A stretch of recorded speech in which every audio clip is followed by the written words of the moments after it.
الله الرحمن الرحيم نحمده ونصلي ونسلم على رسوله الكريم أما بعد. So in the morning I mentioned that we're going to be looking at the usage of the lisan, the tongue, and how there are destructive ways of using it, and on the flip side there are productive ways of using it. And so after Dhuhr we would be looking at the productive ways of using the lisan, the amana that Allah subhanahu wa ta'ala has given us. And that's very crucial to remember, that each and every limb that Allah has bestowed upon us, we are accountable for them. So the usage of the limb is something that Allah subhanahu wa ta'ala is going to question us about, because it belongs to Allah. So we begin with, in terms of productive usage of our tongue, is the Qur'an. Imam Nawawi rahimahullah, he mentions in At-Tibyan that the general understanding of the scholars is that there is nothing greater and superior that a person can use his tongue for than the recitation of the Holy Qur'an. Rasulullah sallallahu alayhi wa alihi wa sallam, he mentions in a hadith recorded by Imam Tirmidhi rahimahullah in his Sunan, where the Prophet sallallahu alayhi wa alihi wa sallam states, "Man shaghalahu al-Qur'an an mas'alati an dhikri wa mas'alati أعطيته أفضل ما أعطي السائلين وفضل كلام الله على سائر الكلام كفضل الله على خلقه." The Prophet ﷺ states that whomsoever is preoccupied with the Qur'an from remembering me, from doing my dhikr, وَمَسْأَلَتي, and asking of me. So because the person is engaged in the Qur'an, what's meant by the engagement of the Qur'an doesn't necessarily have to be recitation, but pondering upon the Qur'an, memorizing the Qur'an, engaged in the Qur'an. And this occupation, this mashghala, takes so much time of his that it doesn't give him time to do other dhikr of Allah subhanahu wa ta'ala. It doesn't give him time to even ask. Mas'alati, ask me. أعطيته أفضل ما أعطي السائلين. The Prophet ﷺ said, I will grant that person greater than what I ask those who supplicate. And then the Prophet ﷺ mentions why. Why such a distinction with the Qur'an? So Allah subhanahu wa ta'ala's Messenger sallallahu alayhi wa sallam then states, وَفَضْلُ كَلَامِ اللَّهِ عَلَى سَائِرِ الْكَلَامِ. The virtue of Allah's book, of Allah's words in the book of Allah, in the eyes of Allah, is like kafadlillahi, over other speech. So the virtue of Allah's speech over all other speech, kafadlillahi ala khalqi, is like the virtue of Allah over His creation. The superiority of Allah over His creation is the parable that Allah gives of the superiority of His kalam over any other kalam. And so that's why Imam Nawawi rahimahullah, he states that there is nothing, no dhikr, no awrad, that is greater than engaging and preoccupying oneself in the Holy Qur'an. And the Qur'an, the Prophet ﷺ mentions in a hadith, it's a speech that those who preoccupy in it, Allah subhanahu wa ta'ala exalts them. Allah raises them. He gives them a maqam and a status that others aren't capable of reaching. And so the very first sort of direction that or the first point that we're making in this discussion of using our tongue is engaging in the Qur'an. And this is it's a common issue that plagues the Muslim Ummah, is our relationship with the Qur'an isn't good enough. It isn't as it should be. Our dedication to, and there are many dimensions of the Qur'an. Like I said, there is the element of recitation, it has its own merit. There's the element of pondering upon it, it has its own dedication and merit towards it. The element of memorization, and that has its own dedication. Sometimes we find that because we've developed into a people that, I don't know whether it's arrogance or whether it's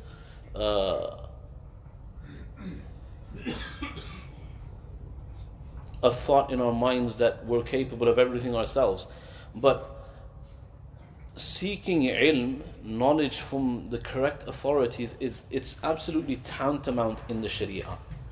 And understanding the intricacies of the Sharia have to be taken from someone who has learned that skill. So even with the Qur'an, you hear many statements. Well, the reason why I don't read the Qur'an is because I reflect and ponder upon the Qur'an. There is a time for everything. There is a time for recitation. There is also a time for... We develop extremes because of not taking ilm from the correct sources. So you have people abandoning reciting so that I can understand the Qur'an. This is an extreme. Not reciting to just reflect. It's an extreme. Or just reciting without reflecting is an extreme. And why does this happen? Because we're taking ilm from the wrong sources. We're not understanding. We're trying to understand. Most of the time, what's happening is we're trying to understand the religion by ourselves. We're trying to take what the Prophet ﷺ told us. I remember Shaykh Muhammad, the Grand Mufti of Al-Azhar. He came to Tooting once when I was Imam there. And someone asked him the question. He said, the question was that, shall I follow the Qur'an and Sunnah, or shall I follow Imam Abu Hanifa, Imam Shafi'i, Imam Malik, Imam Ahmad ibn Hanbal? That was the question the person asked. So he said, you're asking the wrong question. So I said, what do you mean? He said, the question that you should ask is, should I follow the Qur'an and Sunnah according to my understanding, or the understanding of Abu Hanifa, Imam Shafi'i, Imam Malik, Imam Ahmad? And if you pose that question that way, then you'll know the answer. I don't need to answer it. One of the greatest plagues of the Ummah today is why our practice is not carried out properly, because we don't take the sources from authorities in the fields. We decide to make judgment calls about the Sharia ourselves. So, khair. There is a time for recitation. There is a time for reflection. Like this month of Ramadan is not tadabbur time. It's not the time to sit with tafsir. It's a time of recitation. And it's proven through the Sunnah. The Prophet ﷺ, he increased his recitation. This is what he did in the month of Ramadan. And if you look to the Aslaf, the Salaf al-Salihin, that's exactly what they did. Imam Bukhari rahimahullah would complete multiple. There are accounts that Imam Bukhari rahimahullah would complete a recitation every day in the month of Ramadan during the daytime, and every 10 nights in the night. So one recitation daily and one completion every 10 nights. Imam Shafi'i rahimahullah is mentioned that there would be 2 complete recitations of the Qur'an in the month of Ramadan every day. There is a time for recitation. It's not hidden from the books of tafsir, from the books of hadith. It's very, very, very clear. But that extreme, not understanding the Sharia, so you have this attitude that I'm not going to recite. The recitation, the virtue of just reciting. Subhanallah, the Prophet ﷺ says, Man qara'a harfan, whoever recites a letter from the Qur'an, he is entitled to 10 rewards. ولا أقول ألف لام ميم حرف ولكن ألف حرف ولام حرف وميم حرف. And I'm not saying, the Prophet then says, I'm not saying that alif lam mim is considered one harf, but alif is a harf in itself, lam is a harf in itself, and mim is a harf in itself. The Shaykh al-Hadith Mawlana Muhammad Zakaria Nawwarallahu marqadahu wa barrada madja'ahu, he says, my understanding of what the Prophet ﷺ is stressing this point, alif lam mim, is because he's trying to indicate a subtlety to us. And what he's saying is that huruf are made up of huruf. Alif, the letter alif, is actually consistent of 3 letters. Alif, lam and fa. Lam consists of 3 letters. Lam, alif and mim. Mim consists of 3 letters. Mim, ya and mim. So when the Prophet ﷺ says, La aqulu alif lam mim harfun, what he's saying is that don't take the reward that simple alif has 10 rewards. No, alif consists of 3 letters within itself. And then he makes the profound statement that if you think along those lines, then the reward of reciting the Qur'an is endless. Why? Because each letter is then made up of more letters. The alif within the alif that makes up the original alif is also made up of alif, lam and fa. And so one's reward is actually endless in reciting the Qur'an. But if you want to be stingy and say, no, you only get 10 rewards, then fine, let's take that as an equation. But just for reading alif, lam, mim is a reward of 30 rewards. Just for that short word, alif, lam, mim. And then if you're reciting an entire chapter, if you're reciting an entire 2 juz, 3 juz, 4 juz, how many rewards does that contain? So for one to then develop the attitude that I'm not going to recite and only understand, how much reward are we depriving ourselves of? So the Qur'an, this is one of the, like I said, Imam Nawawi rahimahullah, he states that this is the greatest way of the usage of the tongue. Nothing greater that you can do. Because it's the kalam of Allah, it's the speech of Allah. Within the speech of Allah, there is no dua. Many the scholars, they say when they discuss making du'as, what type of du'as should you make? Make the dua that's mentioned in the Qur'an. No dua is greater than what Allah has mentioned as a dua. So there are du'as within, that's why the Prophet, Allah subhanahu wa ta'ala says, وَفَضْلُ كَلَامِ اللَّهِ عَلَى سَائِرِ الْكَلَامِ كَفَضْلِ اللَّهِ عَلَى خَلْقِهِ. The virtue of the speech of Allah over all other speech, nothing compares. Is like His own virtue over the creation. And if you analyze that statement to the Prophet ﷺ, then what is the comparison of the creation to Allah? Where do we stand as a creation in comparison to Allah subhanahu wa ta'ala and His virtue over the creation? There is no comparison. Similarly, there is no comparison of any other speech in comparison to the speech of Allah subhanahu wa ta'ala. Such is the maqam of it. But we've lost the relationship with it. We don't recite the Qur'an as much as we should.